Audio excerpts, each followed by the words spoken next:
ধন্য সেই বিধান যা খলিফাকে পর্যন্ত খাতির করে না। 658 সাল, হজরত আলী রাদিয়াল্লাহু তাআলা আনহু খলিফার আসনে। তার ঢাল চুরি গেল। চুরি করল একজন ইয়াহুদি। খলিফা আলী কাজীর বিচার প্রার্থী হলেন।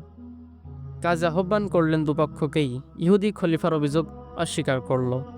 কাজী খলিফার কাছে সাক্ষী চাইলেন। খলিফা হাজির করলেন তার এক ছেলেকে এবং চাকরকে, কিন্তু আইনের চোখে এ ধরনের সাক্ষী অচল। কাজী খলিফার অভিযোগ নাকচ করে দিলেন। মুসলিম জাহানের খলিফা হয়েও কোনো বিশেষ বিবেচনা তিনি পেলেন না। ইসলামী আইনের চোখে শত্রু মিত্র সব সমান। ইহুদি বিচার দেখে অবাক হলো। অবাক বিস্ময়ে সে বলে উঠল, অপূর্ব এই বিচার! ধন্য সেই বিধান যা খলিফাকে পর্যন্ত খাতির করে না, আর ধন্য সেই নবী যার প্রেরণায় এরূপ মহৎ ও ন্যায়নিষ্ঠ জীবনের সৃষ্টি হতে পারে।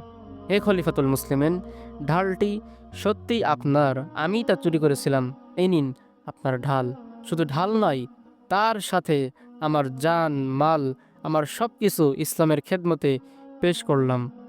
সত্য তার আপন মহিমায় এভাবেই ছড়িয়ে পড়ল। সুবহানাল্লাহ।